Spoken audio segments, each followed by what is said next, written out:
mention about you in one of the master classes that he had with us. So thank you all for joining, all the past presidents and students, faculty colleagues, colleagues on Executive Council Committee of Bombay Management Association. Thank you for joining for this BMA Masterclass by Professor Gulati from Harvard Business School. My colleague on EC, Kiran Yadav, will take over from here. Over to you, Kiranji. Thank you, Kavita ma'am, and good morning, Dr. Gulati. It's, I think one of my proudest moments that I have this privilege of introducing Dr. Ranjay Gulati to the audience of BMA from India. BMA has been trying to upgrade and bring to the membership and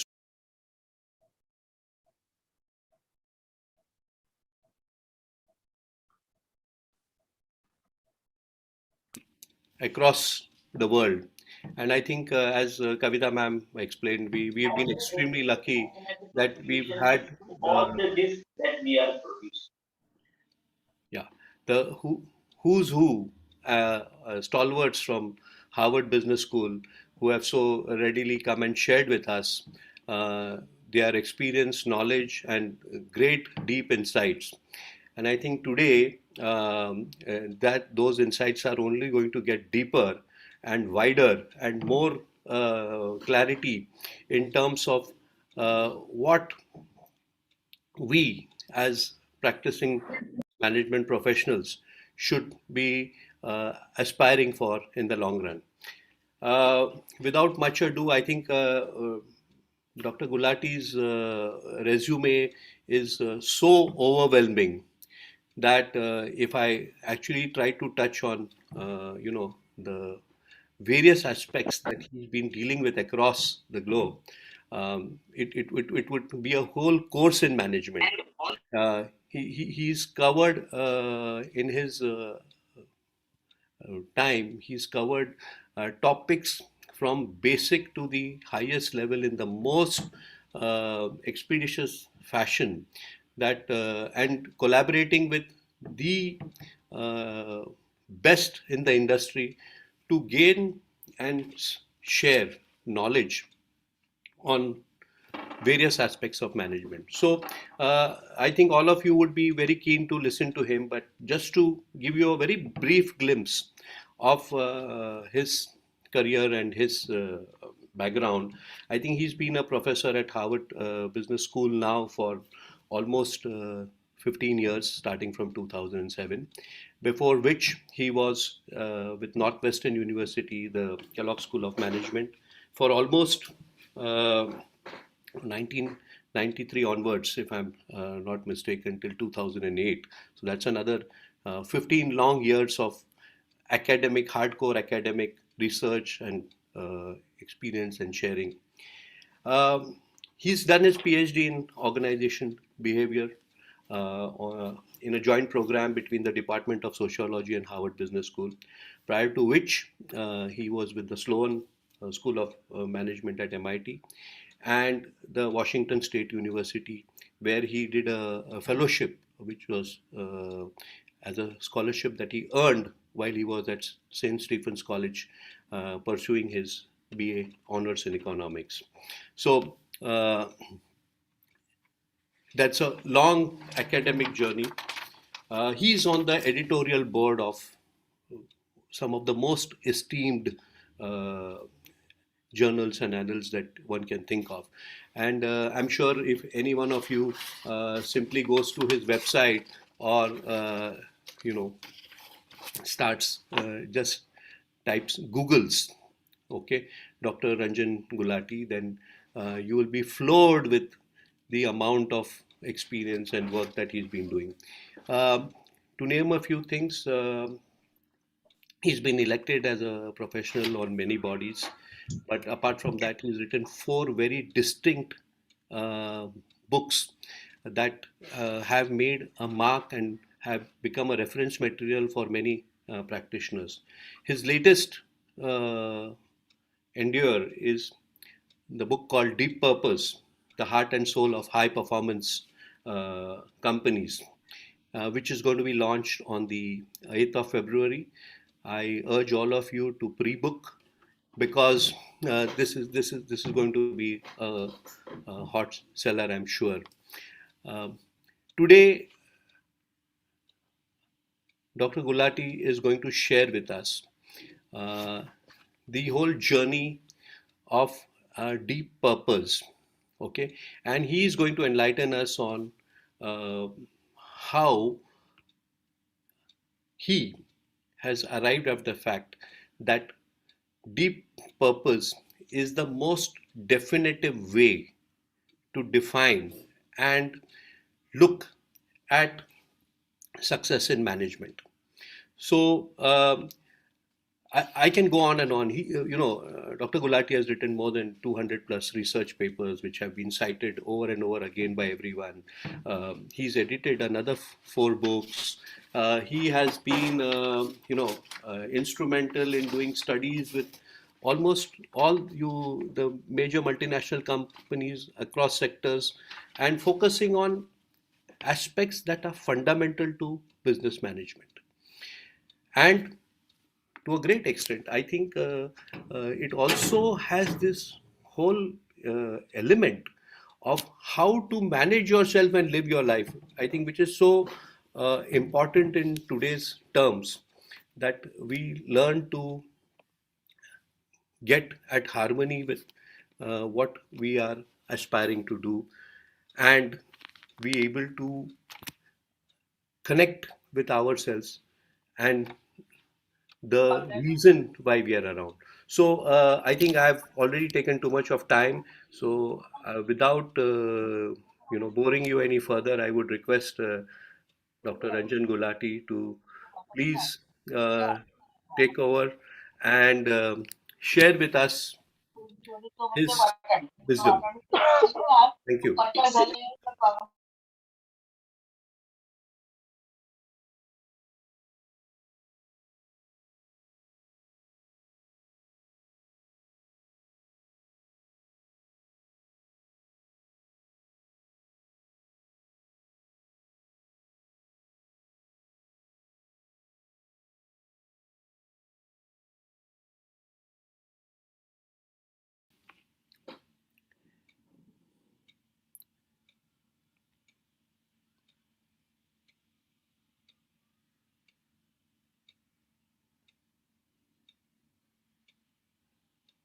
I'm muted. So long time ago, Jim Collins wrote a book called Built to Last and another one called Good to Great. And in both these books, he was trying to understand what makes great companies. And he had a list of three things in each book, and one of them was purpose. I mean, I didn't think about it much. Then a few years ago, there was an article that came out in Harvard Business Review where a former classmate of mine said, I'm going to look at the fastest growth companies I can find. You know, he found 18 kind of growth leaders. And he said, what do they have in common? Like, what is common among them? They're all different industries, different sectors, even different sizes. And he found a couple, but he said the most important thing seems to be this thing, they have a very purposeful orientation. So this idea of purpose was hovering around. And to me, purpose was like wallpaper. You know, it's like mission statements. I mean, who cares about mission statements? Nobody reads mission statements. It's just like one of those things you got to do and you put it out there. And then, of course, I also had a chance to talk to Anand Mahindra. And Anand has been an HBS graduate, and he was on our campus, and I talked to him and he said, you know, purpose is a very important thing. I've come to realize that, you know, you need purpose. So I had this idea hovering, and, you know, when I was growing up, you know, my family had a business. My mother started a business in 1968, before garment export even happened in India, where she was an anthropologist and she was going to tribes in India, rural areas, and found that these tribal people have very sophisticated color palettes. So the idea of taking hand printed fabric and putting it onto women's clothes was her idea that she kind of came up with. And this thing took off, but she had to help the villagers to expand their print capacity. No one was doing commercial level printing. So how she got engaged and what, so she had this kind of purpose orientation as well. So I kind of I had an idea, and meanwhile, there's a larger context that is happening globally, actually, is that questions about can business operate the way it still does, where it only makes money for shareholders and nobody else, and that's all that matters. If you haven't seen Larry Fink's letters, the CEO of BlackRock has written a number of excellent letters to public company CEOs. The Business Roundtable in the US has revised their statement about what is the role of business in society. So, and there is another movement of relisting companies in a different way, where they explicitly have to commit to being all of these people, when you read their books and say, what can businesses do? They say, oh, they should have a purpose. So purpose has been hijacked. Purpose used to be shareholder value. Now it is anything but profit. It should be the goody stuff, CSR. So there's just confusion and purpose then became framed as, oh, it's a tax on business. It's like, okay, fine, let's have a purpose, parade the purpose out. When Facebook was in trouble in 2016, they pulled out a new purpose statement. So this is kind of, for me, has been the interesting question. Now, if you look at my own career, I have always been interested in studying topics where there seems to be common sense understanding that it makes sense for businesses to do, but somehow they don't do it. Confusion or inability to implement the idea. So we all want to be, my last book was on customer centricity. We all say we must be customer centric, but most companies somehow lose sight of that. So this one was about this idea of purpose. And, and that's what I was going to look at. Is it even important? Who cares? Why should we care? And so I'm going to talk a little bit about that with you. Now, there is purpose at the highest level, purpose of business in a capitalist system. I'm not going to go there. If you want to read a great book on that, Rebecca Henderson, my colleague, has a book on that, excellent book called Reimagining Capitalism. I'm going to look at a purpose inside a business. Can a leader having a purpose make the company better on all dimensions, including profit? And then there is this idea of purpose of an individual. And I want to talk about this because this is actually, if you look in America at least, there's a huge turnover of people quitting their jobs. And much of it is tied to this idea of like wanting to find meaning. COVID has done something to a lot of us, which is we have all confronted death, illness, right? And other tragedies. And we've been at home, and it's forced us to rethink, what's the purpose of my life? Like in India, we call it dharma, right? What's my dharma? So let's first be very clear. Purpose is not a purpose statement. In fact, Financial Times had this article called The Baffling Search for Purpose in a Purpose Statement, right? And then you have an article in the academic research called Sex, Lies, and Mission Statements by Chris Barth. Because all these companies were putting out purpose statements saying, oh yeah, that's purpose, just put out a statement and that makes you Theranos, commit fraud, Purdue pharmaceutical fraud, Facebook ? Enron fraud. So now the idea of having businesses having a purpose has a legal precedent. In the 1600s, when in England, when businesses were incorporating and starting the notion of a publicly listed or even partnership enterprises, they were required to put out a purpose clause, a purpose statement, or what is the purpose of this business? It was a legal obligation. It was a legally binding obligation. Even today, public companies have to provide a purpose statement, but it's gone from obligation to kind of like what you might call a consideration. It's like, okay, fine. And now if you look at their statements, it's all very generic, right? And economists will tell you, this is useless statements. It's indeterminate. It's unenforceable. It's unrealistic. It's inadequate. And some say undemocratic. It's not the business's job to figure out what society goals are. That's elected officials' job. They should just tax them and take the money and do what they want with it. And two actually Indian American authors have been very harsh on this. One is Anand Giriharidas, who calls them virtuous side hustles. Another one calls this social justice scams. So that's what I was looking at. I was like, wow, I'm hearing some business leaders saying it's good, it helps, some data showing it can help companies grow. There was a late colleague of mine, Sumatra Ghoshal, who also talked about this, but then you have all this kind of practical usage, which is just basically a PR exercise. Then you have consulting firms trying to jump into this saying, no, no, no, purpose and performance are correlated. Let me show you. At least in long-term performance, we can show you companies with purpose do have a correlation. And then everybody parades the same 5-6 companies. Patagonia, Ben & Jerry's, Unilever. In India, it'll be the Tatas and a few others, right? So I decided I was going to look at this topic. So I first did the following. I said, I'm going to go and find which are the companies that have been publicly represented in the media as very purpose-driven. I found 59 companies after looking around here and there. I then said, I got to dig deeper into these 59. I was able to bring it down to 34. And then from there, using experts, I was bringing down to 18. Now, one benefit of having COVID, I was doing this just to start a large data study. But due to COVID, I was able to talk to so many people. I did 247 interviews and I said, okay, I need to write this up as a book.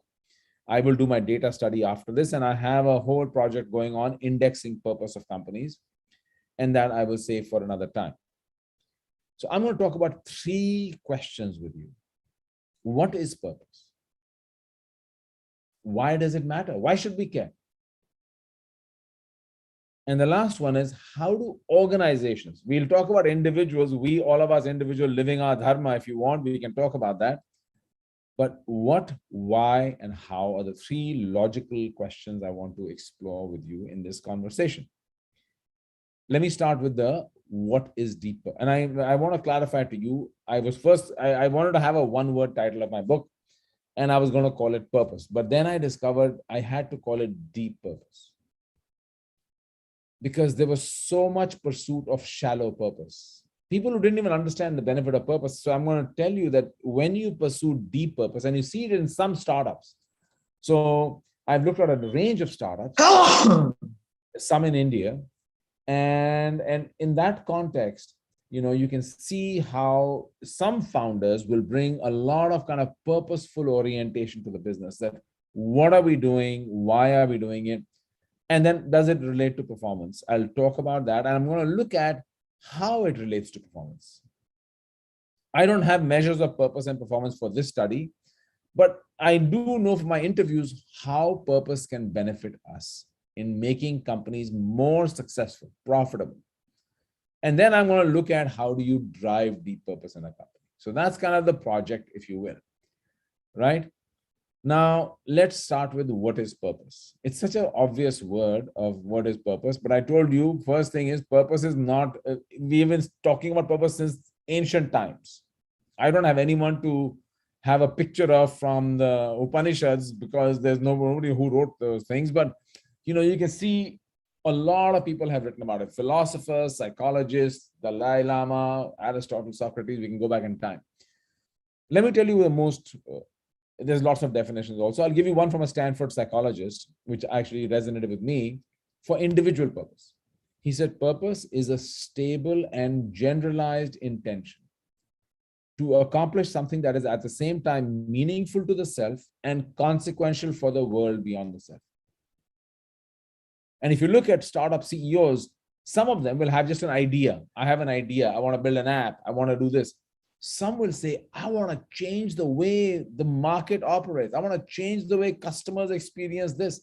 I want to change the way the world thinks about X. They have a more expansive notion of what they want to accomplish. And in fact, many venture capitalists I've interviewed and talked to said, you know what? They want to fund ventures where the founder not only has an idea, but also has what I call an ideal. Because that allows you to be more flexible. You're looking more broadly at the entire space that you want to make a difference in.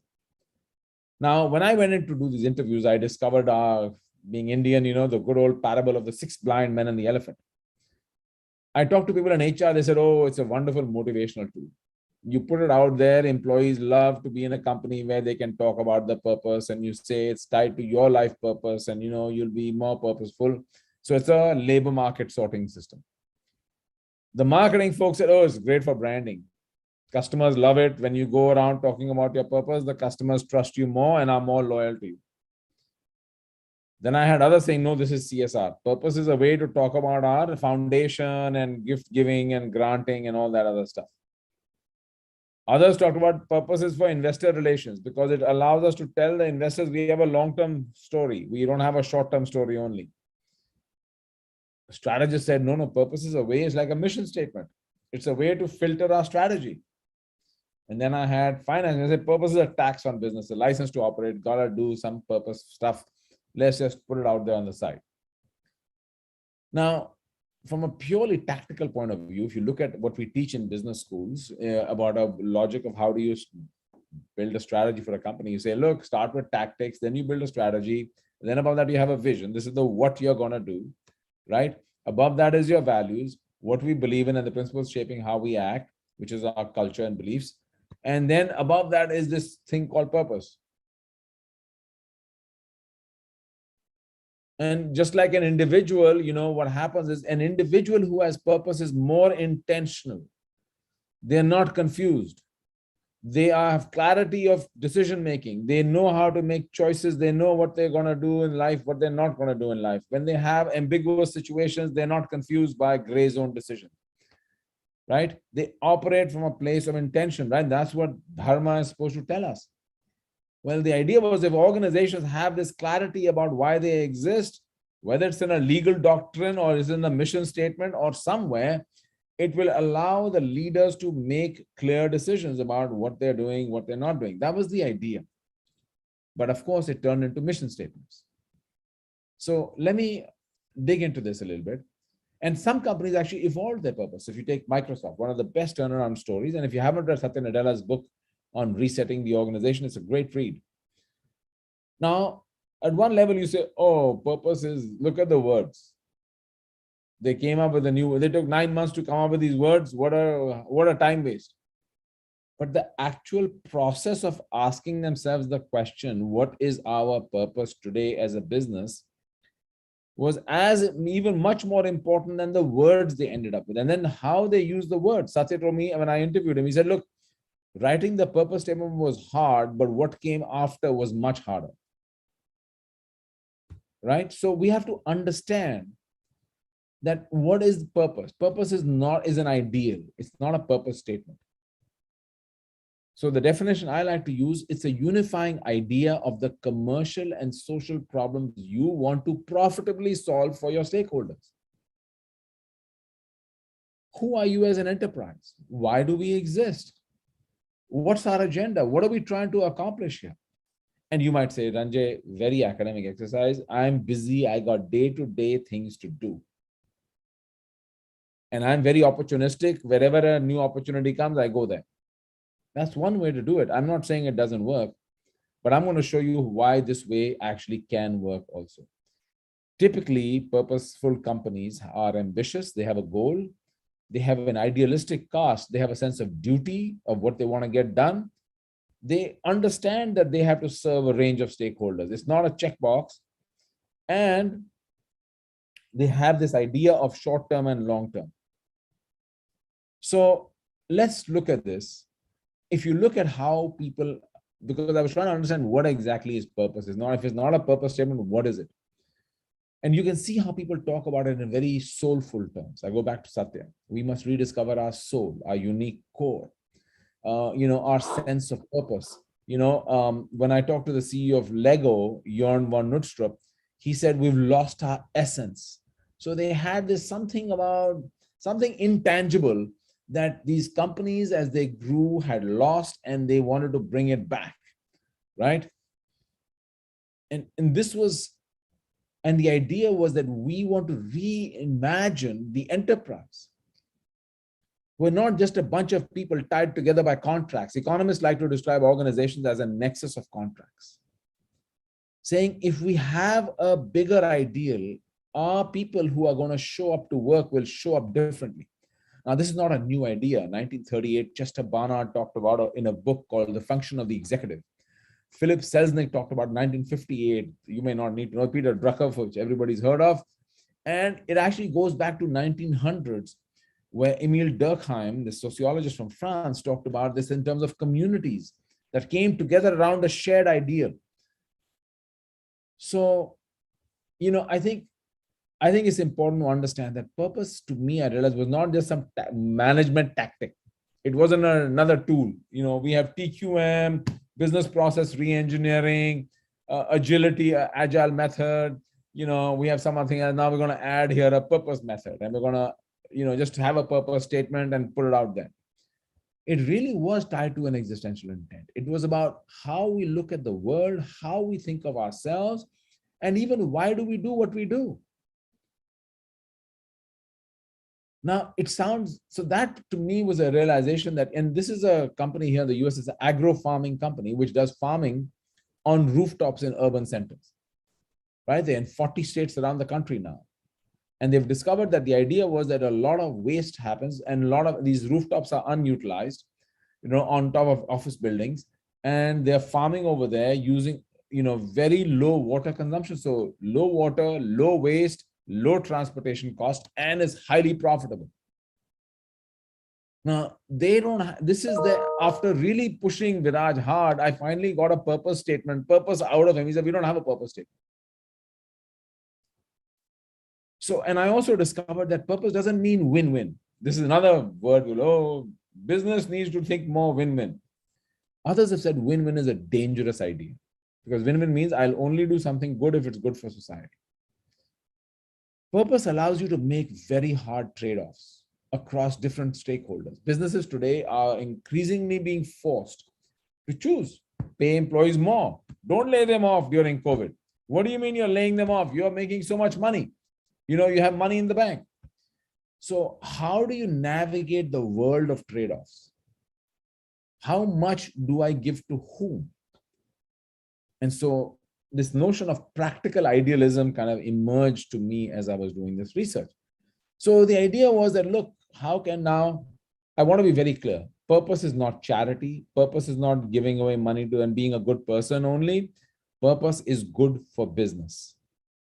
Now, I want to be very clear, because this is Thomas Toon Anderson, the chairman of Ørsted, which totally transformed from a traditional energy company into a green energy company in 12 years.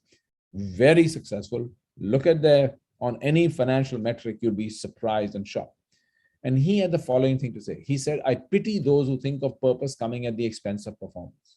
I'm too busy to do purpose. Purpose is tax. Purpose is charity. Purpose is CSR. So just ponder that thought for a second.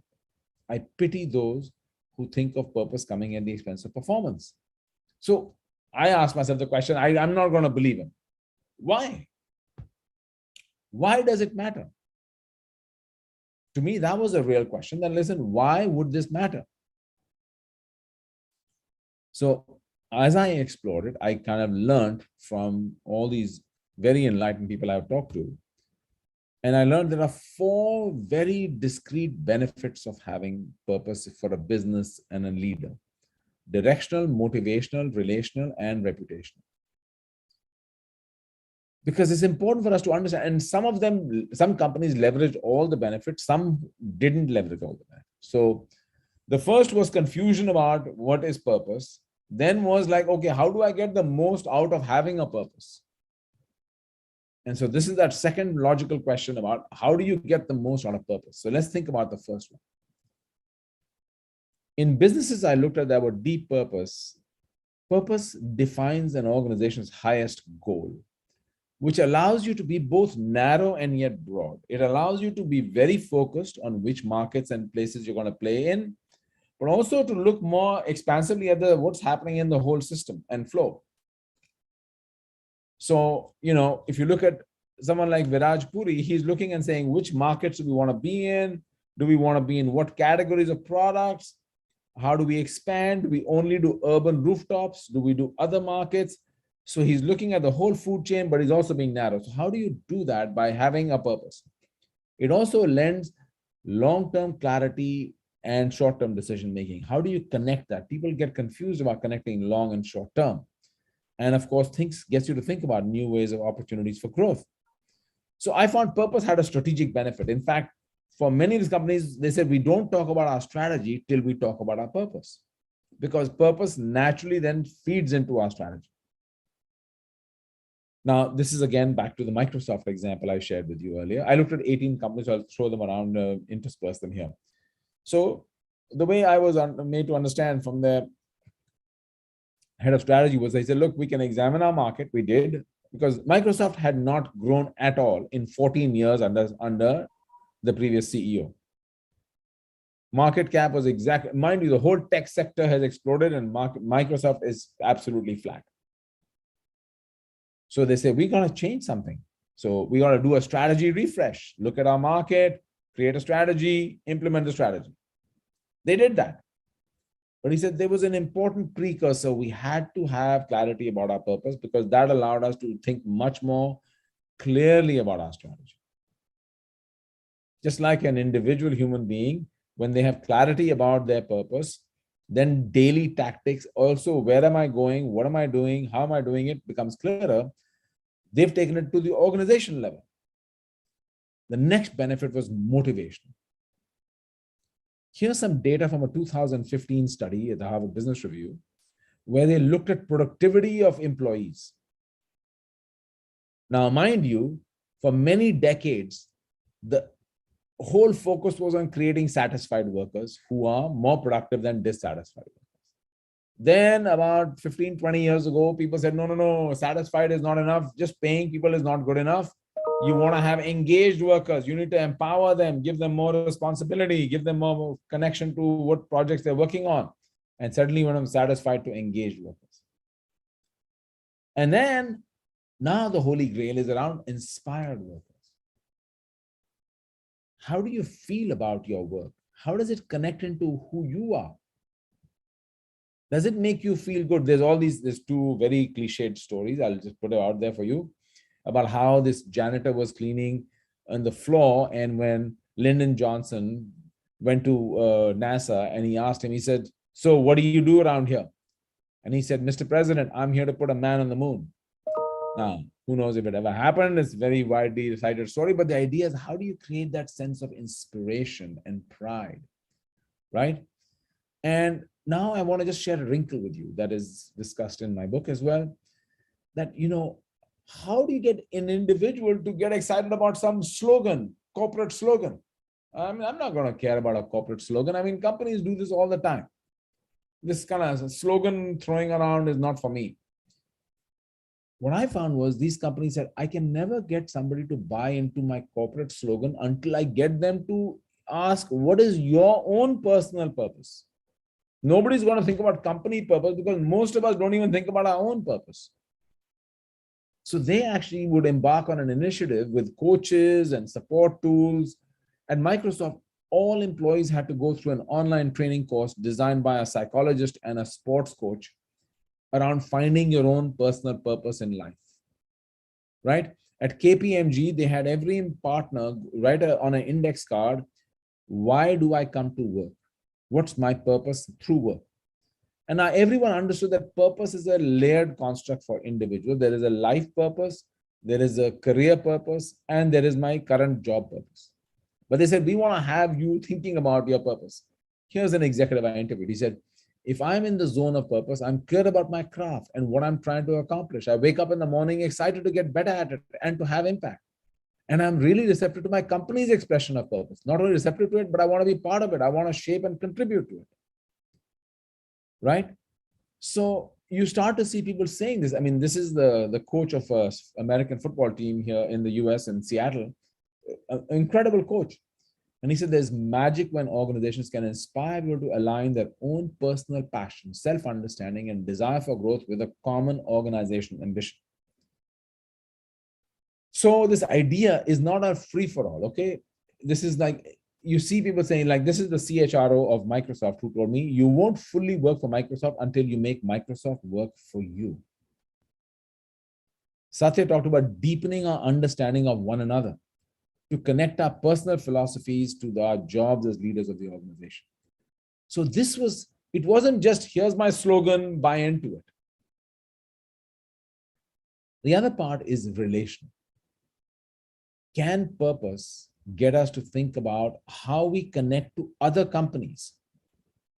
And I found purpose-driven companies were able to then leverage their purpose to enrich their supplier relationships, other companies in the ecosystem, organizations, with a whole range of organizations. It fosters saying, look, this is our purpose, this is who we are. It fosters open dialogue, sets clear expectations, conflict, execution. And as one of them told me, it gives me a license on what I can demand from my stakeholder. I can say, look, I'm sorry, our purpose is this. We can't do this for you. Here's what we can do. So I think that was the third benefit. The fourth one was reputation. There's a lot of research showing that customers today increasingly believe in there's a huge trust gap, and companies that actually are practicing purpose are much more trusted. And here's a company that you won't have heard of, by the way. It's huge in India. You may not even realize it. 65% of the world's grain harvests are processed on their machines. It's a privately held Swiss company, right? Lentils, I think it's 50% of all lentil dals consumed in the world are processed on their machines. 30% of rice harvest, malt, breakfast cereal. Now they're a food machine processing machine company, right? So they said, we want to make innovations for a better world is what they came up with. Now those words mean nothing. They said, how do we translate that into real actions? So of course, we're going to make our equipment more eco-friendly, better for our customers, reduce their waste. It's not just social goals. I want to be very clear, commercial and social goals. Reducing waste for our customers, right? Reduce waste, they make more money. And of course, better for the environment. Then they said, we need to change our food is a major contributor to greenhouse gas emissions. And by some estimates, 30–40% of food is wasted, never consumed, lost in transit. So they said, we are a machine company. We know all of these players in the whole value chain. We're uniquely positioned because we know everybody. How can we connect them all in a way that allows us to improve the value chain? So you start to see people doing their employee engagement, their strategy, everything has changed. So what I've described to you was the first 2 chapters in an 8-chapter book. This is the easy stuff, to be honest with you. That was like, okay, we don't know what purpose is. Purpose is not a purpose statement. It's really a way of being. It's a way of doing things. It's how we kind of imagine our enterprise. It's both ideal. And then you say, well, there are some benefits. I can get my employees bought into it. I can have a strategy around it. I can connect to my suppliers around it. I can connect to my customers around it. How do you do it? It's, as I told you, purpose is not a purpose statement. And there's some evidence showing that, empirical evidence showing that purpose understanding precipitously goes down in an organization as you go down the chain of ranking, right? And many people have talked about that purpose is very hard to implement. So Satya Nadella told me that purpose, having a purpose statement was easy, but what you do after is much harder, right? And then this is the CEO of Lego saying, if you want to transform, not just turn around a company, you need to find the essence. Just like finding out your purpose in life is not up to you, not up to management to decide that. It's not rational. You can't decide what your calling is. You detect your purpose. So there was this kind of idea, and by the way, so the first piece of understanding purpose was, what is our purpose? And it wasn't inventing a purpose, it was detecting a purpose. Now, for a startup, you invent a purpose because the founder and the team will come up with a purpose statement. But for established companies like Lego, which was really going down, it was on the verge of bankruptcy when this guy was hired in as CEO, right? Then the question was really about, okay, why do we exist? When we were founded, in this guy's case, he actually went back in time to say, let me look at history. Let me try to understand our past. Now, when you're engaging with the past, it's a very dangerous exercise because you can get nostalgic and lost in the past. And what they tried to do was, how do you learn from the past while looking forward? It's like there's a Ghanaian bird, in a mythological bird called the Sankofa bird, which is flying forward while looking backward. Right? How do you engage in nostalgia and postalgia? And I interviewed some folks at Apple, and one of them told me that, one of the concerns of Steve Jobs, who was on the board of Disney while he was alive, and at Disney board meetings, any decision that was presented, the question was asked, what would Walt Disney have done if he was? It was kind of like, and when he later realized he was dying, his one nightmare was, I hope they won't keep asking, what would Steve Jobs have done? He said, how do you imagine look at the past while imagining the future? So the first thing was, what is our purpose going to be? Right? But writing a purpose statement is easy. What comes next is much harder. The first part of this is, how do you communicate and cascade the purpose into the organization? Right? So and one of the thoughts that I learned from a late colleague of mine from Stanford, Jim March, he said, leaders need to realize you can't just be a plumber. A plumber is running strategy, tactics, this, that. You also have to be a poet. You have to be able to communicate a big idea. Now, there's a paradox in big ideas. The very properties that make some idea, ideal, aspiration, meaningful are those that leave employees unable to sense how their daily responsibilities are associated with them. So you give some big airy-fairy idea, but then how do people connect it to themselves? How do you tell a big story? How do you bring moral potency to a story? I'll share with you another Indian origin CEO, Indra Nooyi. Right? When she became CEO of Pepsi, her thing was performance with purpose. Remember, performance with purpose. And she talked about it in 3 words. And I'll tell you where this comes from. This comes from actually some research done by a professor at the Kennedy School of Government, who's a political activist. So he himself was an activist, and he studies how do political activists mobilize people around an idea. How do they do that? And he said there are 3 things they do. They first talk about it in their very personal terms. So Indra talked repeatedly about her growing up in Chennai, and her mother had to get up in the morning to fill the water because there wasn't enough water, and corporations had lots of water. And so, we had to see business has a role to play in society. Then it had a kind of a collective component to it. But the same OC curve applies. How about us? And the last one is now. Why do we need to do this now, not tomorrow? So telling that big story was important. And this is a former CMO of Pepsi. He said it was complete surround sound performance to the point where eventually people knew PWP. So you start to see how you have to have a purpose, you have to communicate a purpose, but then comes the really hard part, rewiring the organization. Now, we teach this framework in business schools it's called the congruence model also, that when you look at the wiring of an organization, it has 4 components: structure and process, people and culture. And there's wiring to connect all these things. And this is the organizational architecture that must connect into your strategy. And if it does, then you're going to get good performance. This is what you need to do to implement a strategy. So these are the 4 building blocks that have to be wired tightly with each other. Now, when you bring purpose into the conversation, it changes the wiring of the organization. That's what I found.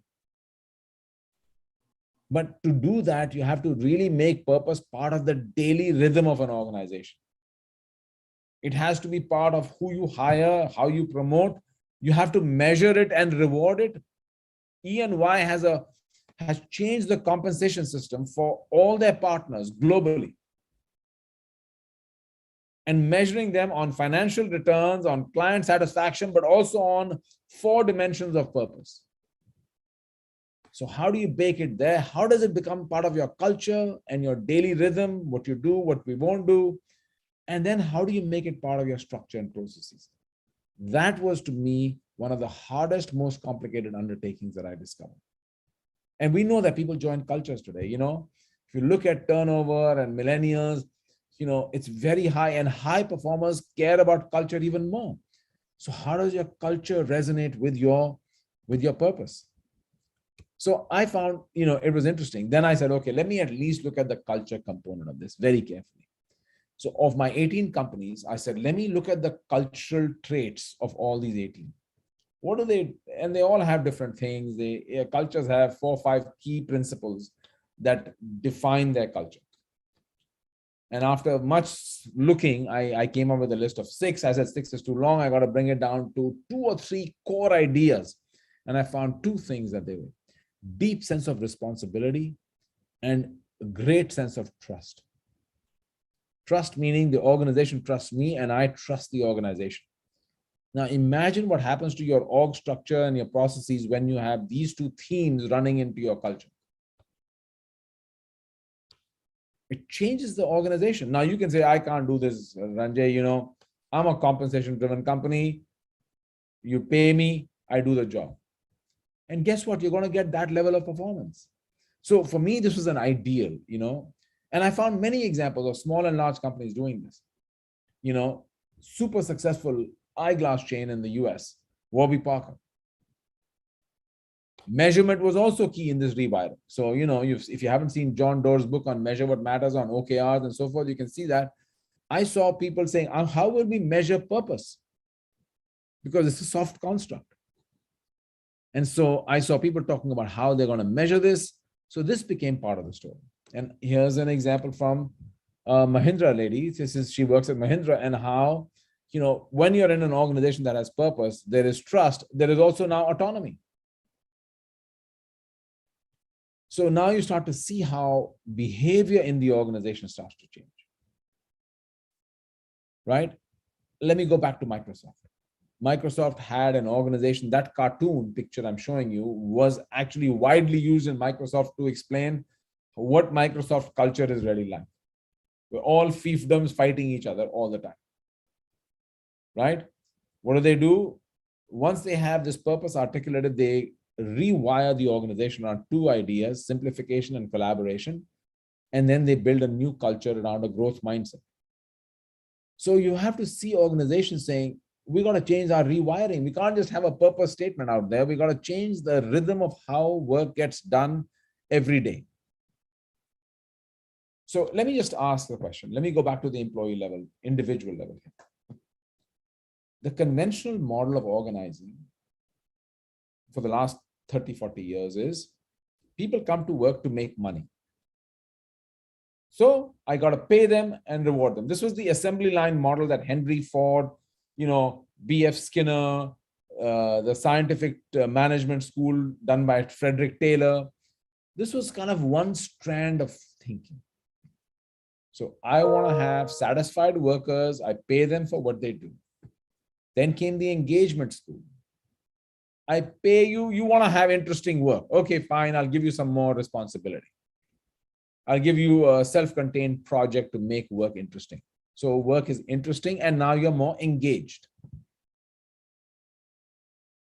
I think we have to realize that, especially in the younger generation, the millennials, that's not enough. I want to feel inspired when I come to work.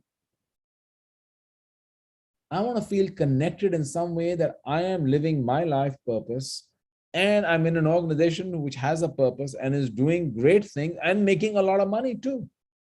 We all want to work for winning enterprises.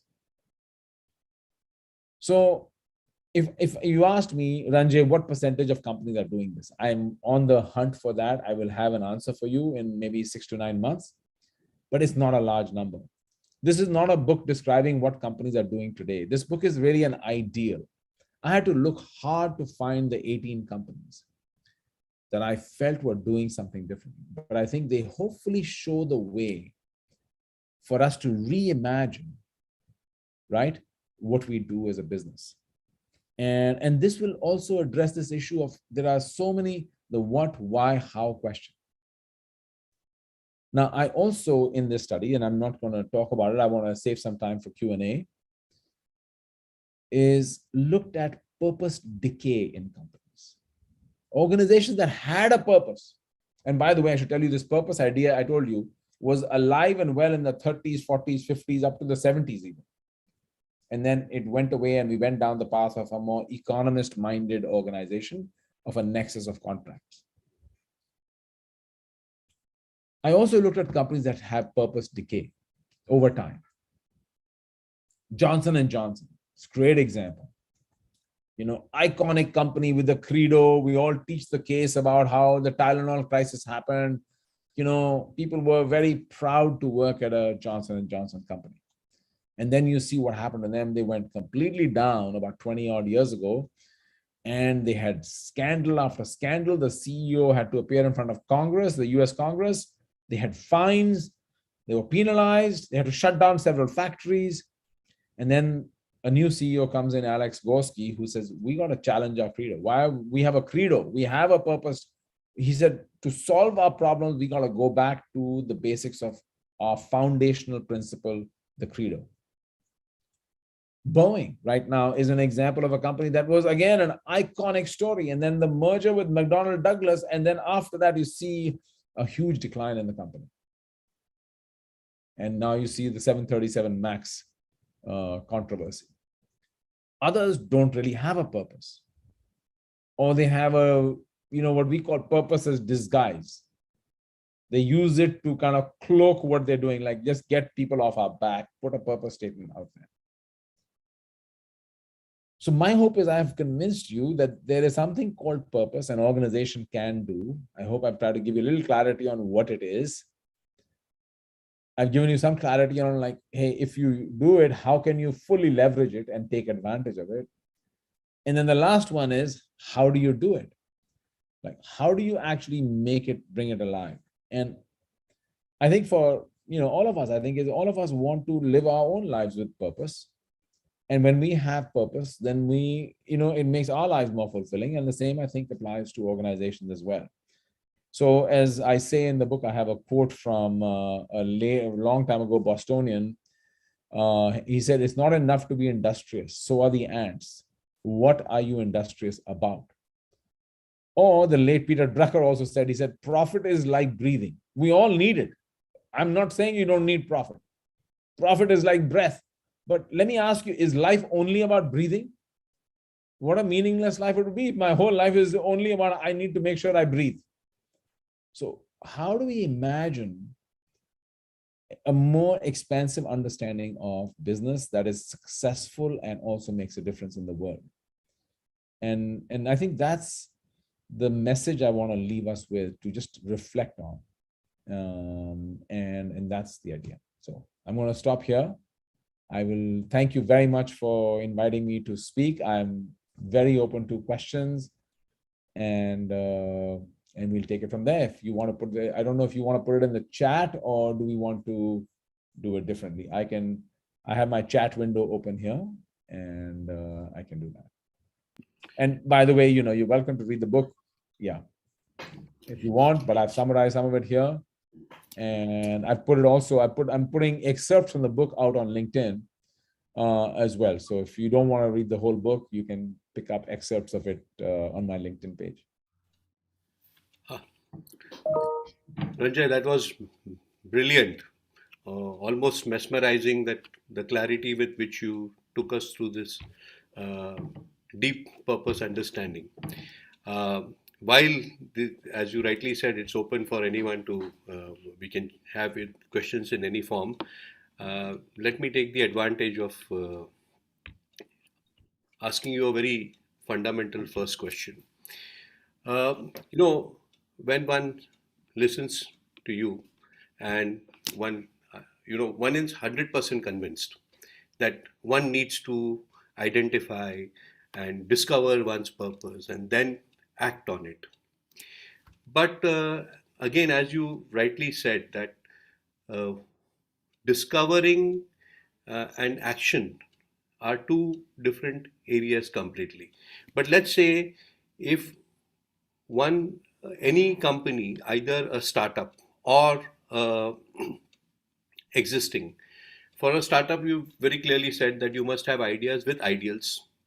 Then the purpose is already exists, and it comes in a form of an intangible energy, which forms the soul of your company to drive it. But in case of an existing, long-term company which has struggled its way through, has gone through its cycle of success and failure and survival, and it's old conventional management factors that have driven it. If they wish to get back to redefining and understanding what is their real purpose, then what are the 3 tips or steps that you would say are most critical to be able to be accurately pointing towards what your real purpose is?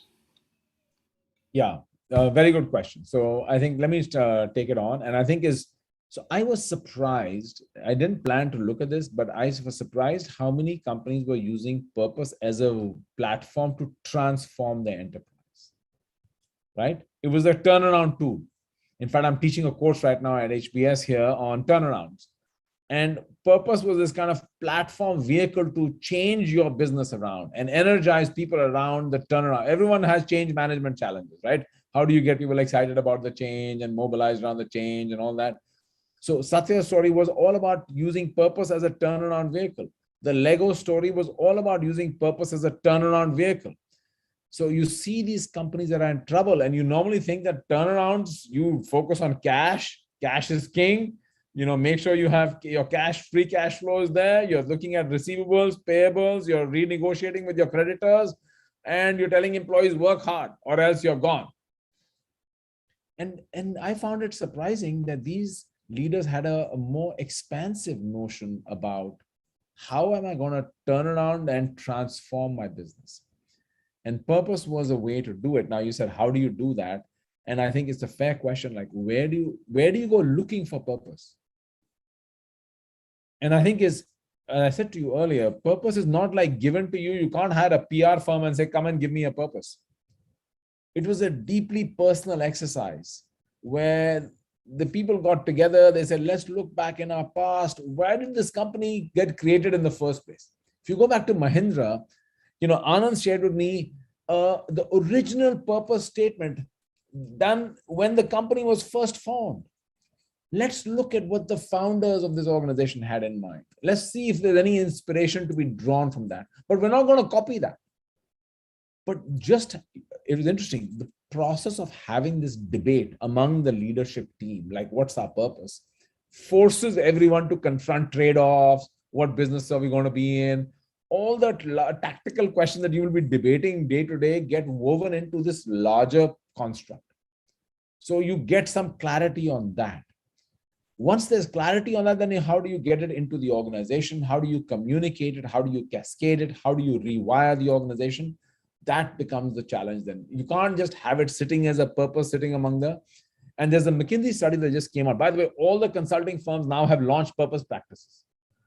This is like the hot ticket, but as I said to you, they've turned it into a management tool. Have a purpose, measure and reward purpose, let's do this and that. And for a fee, we'll come and give you a purpose. Nobody can give you a purpose. So I think it's important to understand that. Now, some of you asked the question about, I see in the chats coming in about individual purpose. What I've learned about this is, and I'm guilty party here myself. Most of us wait too long in life to contemplate our purpose. We're too busy. Well, that's an old midlife crisis. Okay, good thing to do when you cross your midlife, when you hit 50, your midlife crisis, think about your purpose in life. Purpose is an idea that I think all of us should be thinking very early in our lives. Right? What is my purpose? Right? And why am I here? And I should tell you one thing that you learn just for individuals as it is for organizations. When you are purposeful, you are proactive. You have clarity. You're not confused. You know where you're going to go. You're willing to make trade-offs where you have to make trade-offs. Purposeless is reactive. It's confused. It's foggy thinking. It's on the one hand, on the other hand. It's reacting rather than taking proactive action. So I think we all know that. I mean, as I said to you, the idea of dharma is such a profound idea. We all think of karma, but really dharma is where we have to go. And if you think about a dharmic view of the world, you may say, give me the secret sauce to finding my purpose. I think it's a very deep introspective exercise. And psychologists now are doing this, by the way. This is a big industry. There are books about how to find your purpose in life. And I would encourage you to, I don't have a preferred methodology, but I think it's a introspection we all need to have. But I think the other part of it is we all should expect more from our jobs and from our life, right? Purpose is a way to force us to expect more from myself, of my life, but also more from what I will do or get out of work. And that's what Microsoft is saying. You don't work for Microsoft until Microsoft works for you. Expect more, meaning I am living my life purpose through my job. Like for me, The Harvard Business School purpose is we educate leaders who make a difference in the world. That is very closely aligned with my own personal purpose. If it was, and it inspires me and energizes me. So, long answer to your question. I see a hand up here. Kiran, do you think I can proceed and take a hand? Girish has his hand up. Girish? Yeah, sorry, Girish, can you unmute yourself and ask your question?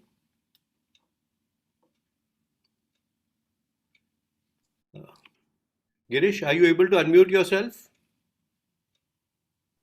Okay, I think in the meanwhile, Dr. Bigyan Verma also has his hand up. So, Bigyanji, would you like to unmute and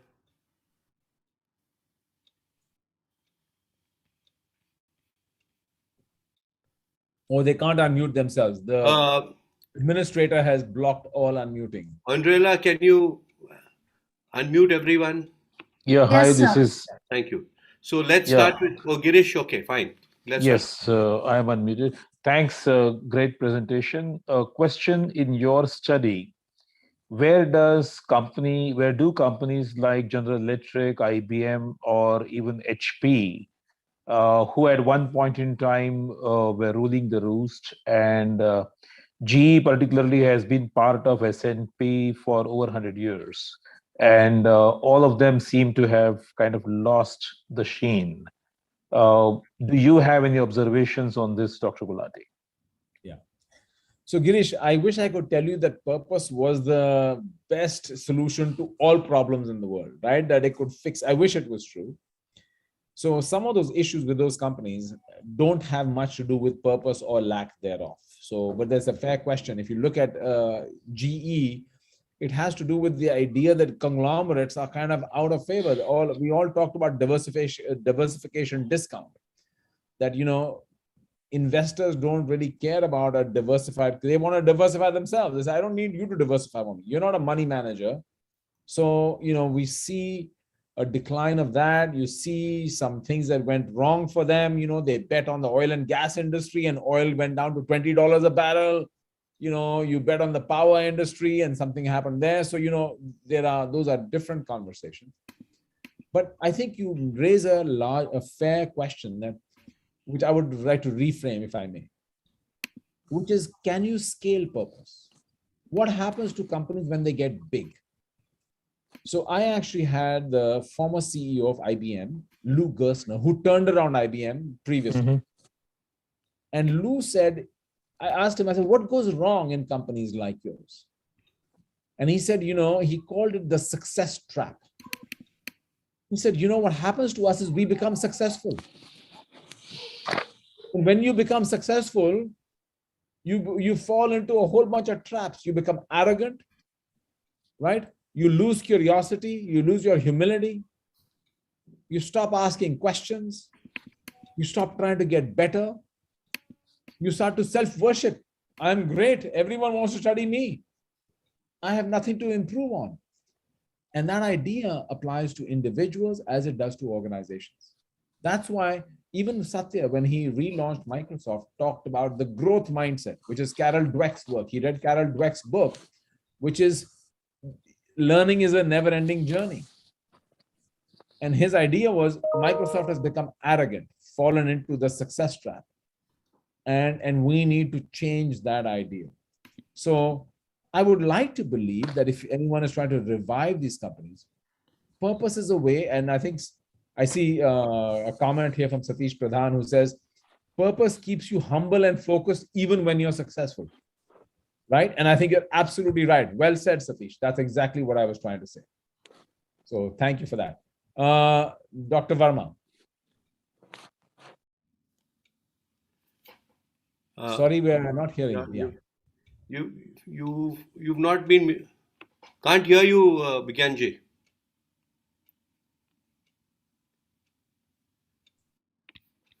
He's muted on his end, I think. Yeah. No, he's not muted. Bigyanji, I think you'll need to mute and re-mute yourself. Oh, unmute. No, okay. Maybe in the meanwhile. Dr. Verma, why don't you chat in your question and I can repeat the question and do that. Yeah. Isha. Let's unmute Isha's line. Am I audible now? Yes. Yes. Yeah. Hello, sir. Very good evening. Thank you for giving your insights on such an important and a deep topic, which as individuals we really need to understand in today's growing world. So my question to you was that how does a meaningful vision statement would help employees to find purpose in their daily work? So it's a great question, and I'm glad you asked me that. I want to reiterate what I said earlier. Purpose is not a purpose statement, right? In fact, most companies parade purpose statements saying we have a purpose. Look, we have a purpose statement, and they'll talk about it in the annual report here and there and all that. And I call that wallpaper. It's on the walls. Nobody knows it. Nobody even sees it. You don't even think about it. So purpose is a lived experience. So writing a statement doesn't mean anything. And I said to you, Isha, earlier, what I found was even the companies that believed in the statement and they said that's not enough. Because they said like employees won't listen to a company purpose until they themselves are thinking about their own purpose. So my question to these companies, why are you engaged in an exercise asking your employees to think about their own life purpose?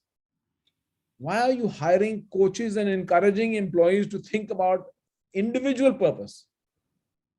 They said, no, you don't understand. When people are thinking about their own life purpose, it then only makes them receptive to our company purpose also. Purpose is not just about company purpose and brainwashing people, saying, I want to brainwash you. We have a purpose. Now you must recite it. It feels like a cult, right? In the old days of a cult where everyone has to memorize something and repeat it and say it out loud repeatedly. They said, no, we want them to think about their own purpose in life. That's why I found the KPMG exercise was very profound. In that process, they discovered that more than half the partners at KPMG were the first person in their family to go to college. Education was the ticket for their entire family. So they said, I come to work because I have to support not only my nuclear family, but my entire extended family depends on me. So this is very important to me, what I do here. And then they said, but I've come here and now I have a different appreciation for how my work has a positive, it's a forcing mechanism in some ways. So, Right. and Sundar, I want to repeat Sundar's point here. Sundar says, in many great lives, finding one's true purpose is triggered by a personal crisis at some point of their life. Does that apply to organizations too? Fair question. I don't know about the individual. It's true that a lot of personal crises, even Mahatma Gandhi talked about a personal crisis that triggered him to think hard about what he wanted to do with his life. I don't know if I can generalize from that, but in many organizations, you see that's the case.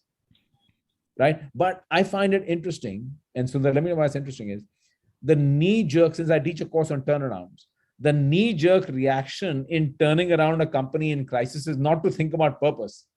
It's to focus on immediate tactics, conserve cash, renegotiate debt, think about restructuring your cost structure, lower your SG&A.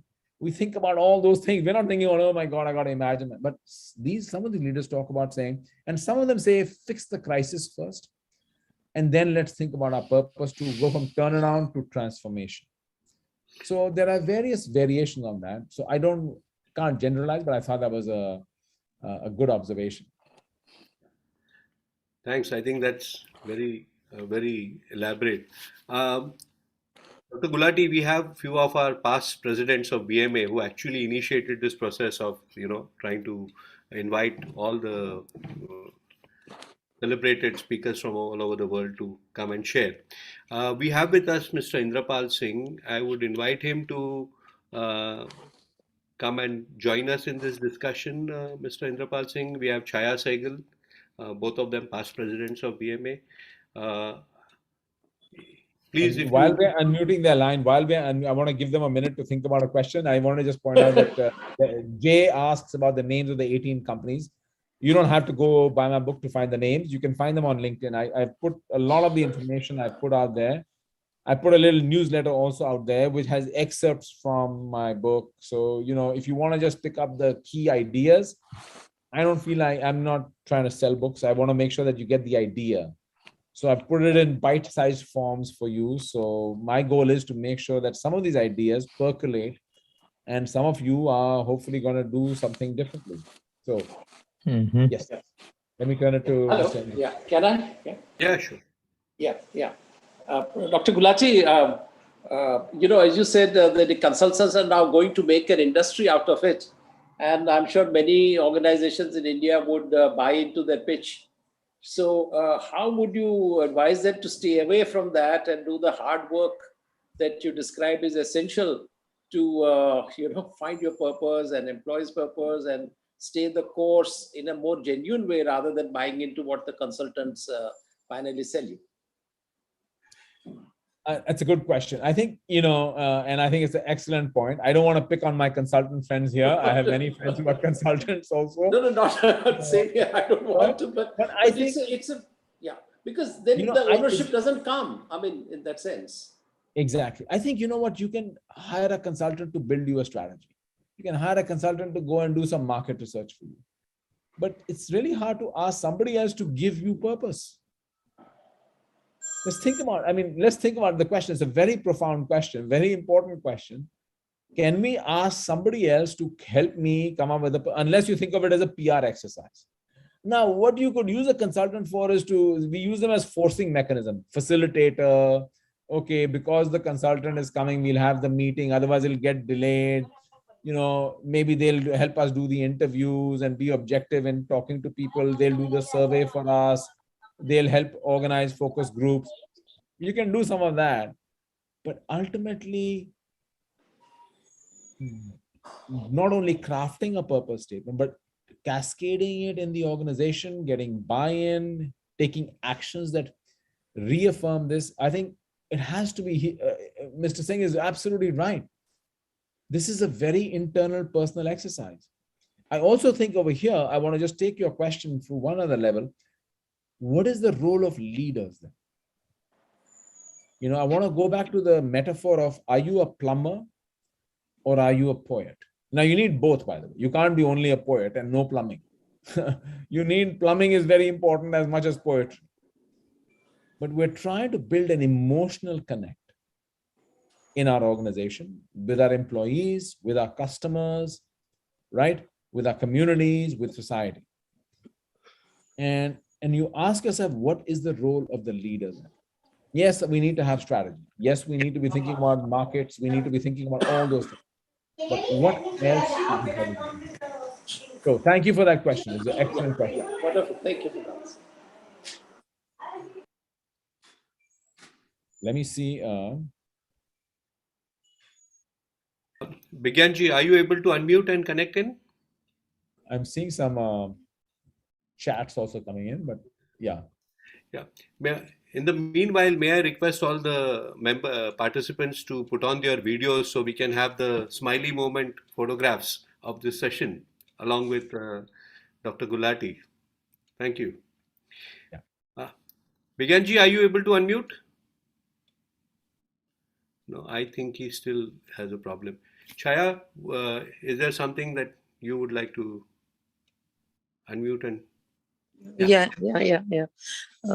Good evening, Dr. Ranjay. That was a wonderful presentation, very focused. And I think it was very lucidly presented. I really enjoyed the presentation.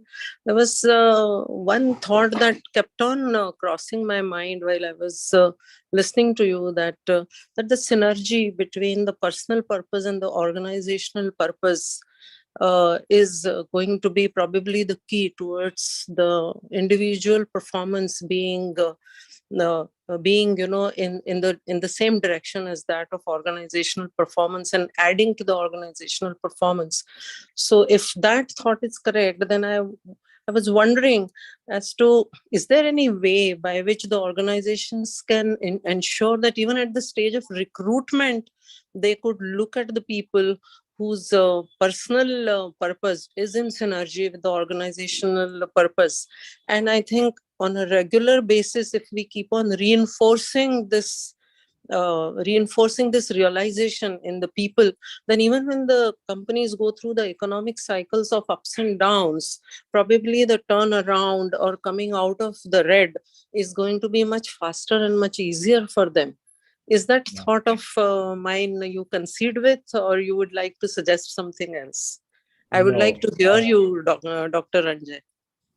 Well, first of all, thank you for a very insightful question. And I wish I had talked to you a year ago when I was very confused about this topic, because I was like, why is India? You see, there's individual purpose, and I'm writing about company purpose, and people are confusing across these two. And I wasn't sure what is going on here. And then actually exactly what you said. So let's take an example. First of all, how many of you use Netflix or watch Netflix? Raise your hand. I just want to see some hands going up. Yeah. So most of us are, and unfortunately not enough in India. The CEO of Netflix is very upset that India, somehow people are not signing up to Netflix. But it's interesting. They have exactly to what you said. They have this philosophy of hiring, which they say we only hire fully formed adults. Now, fully formed adults sounds a little, arrogant or patronizing. What do you mean by fully formed? Meaning, if I don't get a job, I'm not fully formed adult. But you think about it, when you say fully formed adult, what are you looking for? You're looking for somebody who has clarity of direction, has sense of place in the world, understands who they are and why they are here, what they want to do. Right? And that's the criteria they use here, because once you're here, we're not going to monitor you. We have an environment of trust, and we have an environment of commitment and responsibility. So we want people who are fully formed adults, who once who are in this, we can trust. Now, I didn't, to your question, I never understood this idea till I wrote a case on this sports coach I mentioned to you earlier. Now, he's a coach of a football team. Now, I'm sorry, I'll give you a little context here. In America, football teams trade their players all the time. You're like a commodity, right? You're not playing well, out. Off you go, right? And many of them get injured, life-threatening injuries, a rough sport also. But this coach has, and so, the model of most coaches is do your job, right? One of the coaches I interviewed said, I take 93 players to the training. I tell them only 53 are going back to play in the season. Remaining 40, I'm going to just let you guys go. So if you can do your job, great. If you can't, good luck. Now, I interviewed this Pete Carroll guy because he's very different in the whole coaching industry. He says, no. As a coach, my job is to unlock human potential. I want to make players better than they themselves think they can be. Right? I mean, that's what is a real coach. And he says, and I thought, my God, leaders think this way, should be thinking this way. He says, I am here to unlock human potential. So he says, and he is very influenced by Eastern philosophy, by the way. So his whole idea was, how do you unlock human potential? And he said, you unlock human potential by first dialing into understanding them as real human beings. And he says, how do you understand somebody as a human being? You say, oh, tell me about your childhood, tell me about your parents. No. He said, I want to get to the core of who they are as a human being. And I start by asking them, what's your purpose in life? Why are you here? Why do you play football? Why do you come to work? Tell me about you. And he says, once you build a connection that way, it builds a connection of trust. Now, I can't commit, he said. I also, if you can't perform on the job, I'll have to let you go. I can't keep you around just because I like you. Right? I have to win tournaments also. So I'm going to be very demanding of you, and I'm going to hold you accountable. But it starts from a place of me wanting to know you. Who are you really? And he says, once you have that, then I tell them, only later will I tell them what our purpose as an organization is. And what are we here to do? But he said, it starts from this. And I think what's happened is we have depersonalized work. Maybe much more so even in the West, perhaps. I don't know for sure, but work meaning you are a number. You are a worker bee. I don't want to know you. I don't really care. So how do we change that understanding of connection that we're trying to build with the individual that then ties into connecting them to the organization? And that I think, and what Satya at Microsoft has shown us that you can do this at scale. I thought you can only do it. That 1912 French sociologist I showed you said it can only be done in small communities of people who are tied together by some common ideal. So, and in fact, many startups I found, they said, oh, once we hit 200 people, we lost that connection we had in the organization. And what I find is that, can we do this at scale? That's the idea. So it's a very good question. Thank you for asking that. And you articulated it beautifully. Thank you. Thank you for answering so beautifully. Thank you so much. Ranjay, I just want to flip the question that Chaya asked. And there are a lot many young MBAs in this, session of ours. When they are, getting at the start of their career and they're looking for, aligning with companies that they would like to, make careers with. How would you advise them to connect and align with the purpose or research the purpose of a company that they prospectively may consider? I think, first of all, look, it's easy for me to say, but in today's labor market, we're lucky, right? At least for people who are qualified and talented, there are good jobs to be had, right? But how do you define what is a good job? And I think a good job is one where you will feel like you are performing at your best. How do you show up to work? I mean, that's the real question. When you get up to work, go to work in the morning, how do you feel when you go to work? Are you feeling energized, excited, or is it like a day job? And a lot of us sell ourselves short because we just say, okay, a job is a job. I have hobbies and interests and other things I want to do. And, my day job is compartmentalized. And I actually talked to a young woman from China who's running her own, she's 31 years old, and now she's running her own venture capital firm. You would never imagine. She said, I never imagined I'd be doing this. Maybe 30, early 30s, maybe a little more than that. And she said she asked herself a question that somebody made her remind herself that your life on this planet is finite. You have so many days and hours on the planet. How much is your time worth? How much are you willing to sell your life for? And she said that she looked at what she was earning and what she was spending her time on. She hated her job. And she said, I don't think this is not what I want to do. So then she said, what do I want to do? She said, well, I can't find any company where I'm inspired. So I'm going to create my own. And people said, you're crazy. Nobody has ever done that at your age to start your own firm. A venture capital private equity firm, you're absolutely crazy. No one's going to do it. And she said that she found investors first said, no. But they found that her passion and belief in an ideal of what she was trying to do then allowed her to have a significant breakthrough with the investors, with both on the investor side and also on the startups that she was investing in. So I would urge you not to sell yourself short. Ask yourself, what is my own purpose, right? And how can I find a place to work where I resonate with that purpose? Because if you do resonate, you're going to find yourself energized to go to work. Work won't feel like work. And that's what I will tell you. This is kind of a personal story. So my mother, I mentioned to you briefly, had this business, and she told me, she says, I don't care what you do, just my wish for you is you should never have to go to work. I thought she meant that she was going to leave me so much money that I would never have to work.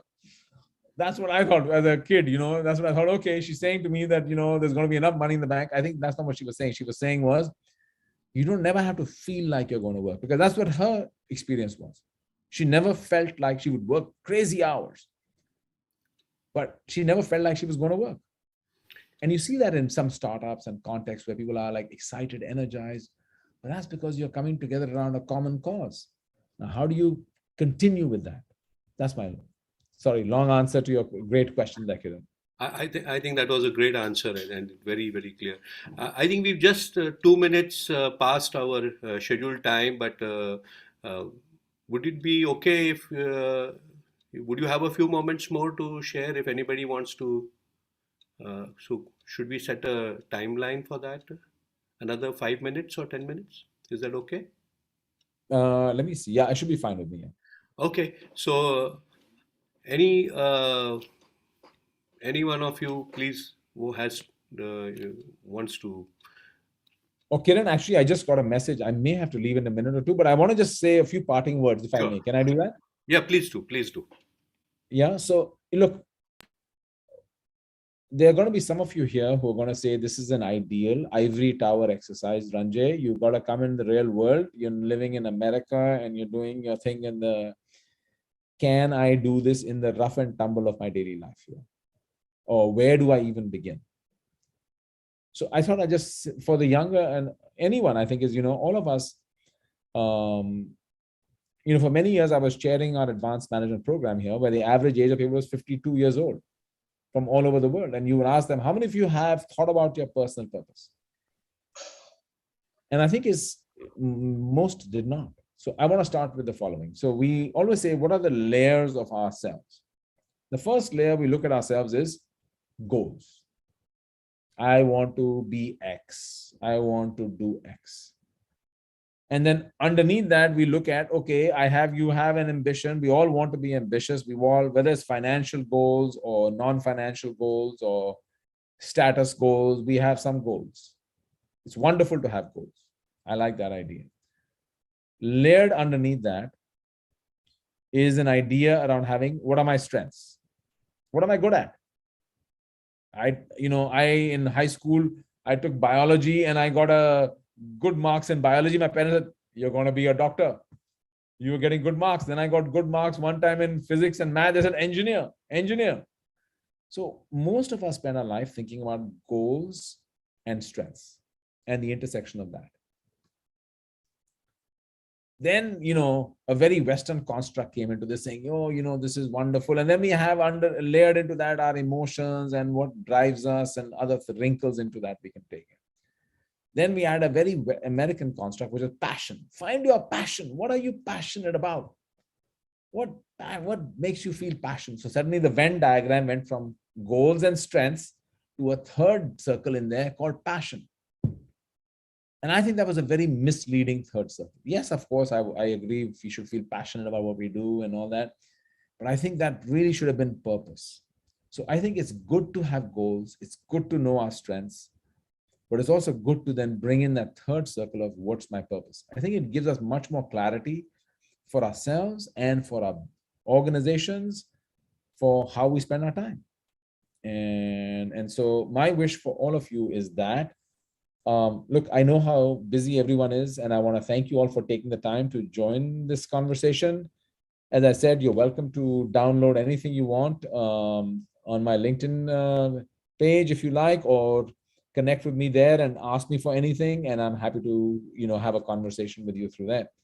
I want to thank the organizers here. I want to just say that it's really amazing how carefully the organizers here really took effort to make this happen. I want to thank Kavita and Kiran and others over here who have really played a key role in making this happen. So thank you all for inviting me, and I want to wish you all the best. So thank you again. Really appreciate it. Thank you so much for your being with us and the wonderful time that we spent with you. I mean, it was really enlightening. Thank you so much. And as you say, we also wish that this session will help us, lead us towards more deep, purposeful life journey. Thank you so much. Thank you, Ranjay. And we will look forward to collating if there are any questions that people have not been able to put forward, to collate them and send them to you. So have a very beautiful day ahead, and wishing your book all the success. And I'm sure it's going to help a lot of us to get clarity into what we think we should be doing next. So thank you so much. Kavita ma'am, back to you. Yeah, thank you. Thank you, Professor, for that wonderful session. And as you rightly said, it's all about knowing yourself, your purpose, and then making it to the organization. It was great to have you on this session. And as uh, you know that we have this masterclass every twice a month, and every Wednesday and Friday we come up with new people, new leaders, new topics to get ourselves sensitized towards many things. And thank you for sparing time with us. Have a nice day ahead. And for all the participants, please log on to Bombay Management Association's YouTube channel. There are over 200 interesting videos for you. Join us on 4th of February for a session on union budget at 6 o'clock as usual. Thank you. Thank you. So I think we can log out now. Thank you. I think we owe